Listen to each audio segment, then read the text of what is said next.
Girl, you need to sit down for this one. Jay-Z, the billionaire, the business mogul, Mr. Carter himself, is out here trying to build a shiny multi-billion-dollar casino in the heart of Times Square. But while he's playing the part of New York's savior, a bombshell court filing just dropped that paints a picture so dark, so depraved, it makes you wonder what would really be happening in the back rooms of that casino. We're talking fresh allegations of violent sexual assault alongside Diddy.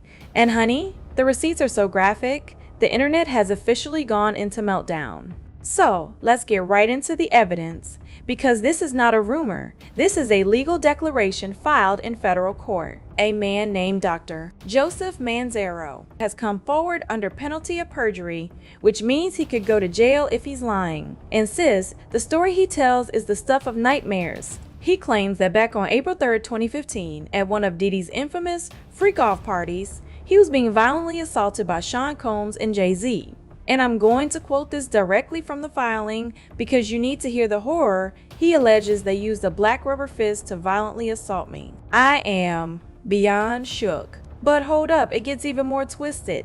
Manzaro claims that while this horror show was happening, he saw Diddy's alleged drug mule, Brendan Paul, just standing in the room laughing and jeering. Sis, the absolute audacity. He said he was able to identify him without a doubt because Brendan had these distinctive fang piercings under his chin that were so fresh they were literally oozing. The level of graphic detail is meant to tell the court one thing: I was there and I remember everything. Now, you know I got the full story. The court docs claim that just hours before this alleged assault, Manzaro personally witnessed Brendan Paul, yeah, the same kid you saw in handcuffs during the Diddy raids, receive a massive drug shipment. We're not talking about a little personal stash. We're talking 2 kilograms, one of cocaine and one of meth, with a street value of around $20,000. Manzaro says Brendan was bragging about how he got the gig as a transporter through Christian Combs on Instagram,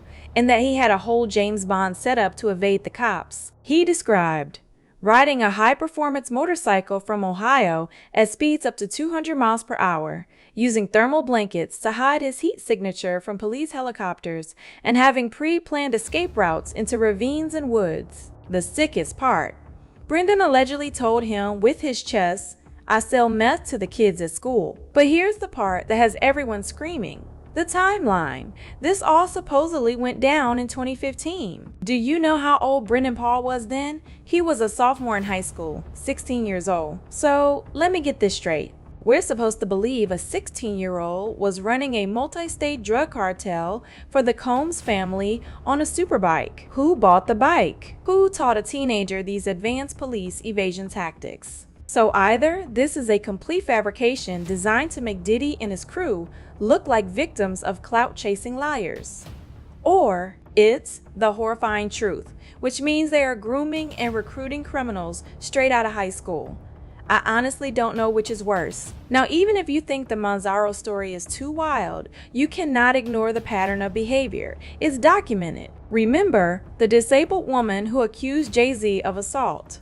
Word is, she agreed to drop the lawsuit if he would just leave her and her family alone. But what allegedly happened? Roc Nation sent people after her anyway, stalking her, following her father, showing up at her doctor's appointments. Her lawyer, Tony Busby, a legal titan, practically a billionaire himself, came out and said Roc Nation was harassing him, his daughter, and his clients. Even Desiree Perez, Jay-Z's own CEO at Roc Nation, had her daughter come out and say they did the same thing to her. It's a culture of intimidation from the top down. And you know we can't talk about Jay-Z's alleged dark side without the ghost of Kathy White entering the chat. It's the story that will never die because the math has never added up. His gorgeous mistress, who mysteriously died of a brain aneurysm at just 28 years old, right when Beyonce was supposedly pregnant with Blue Ivy.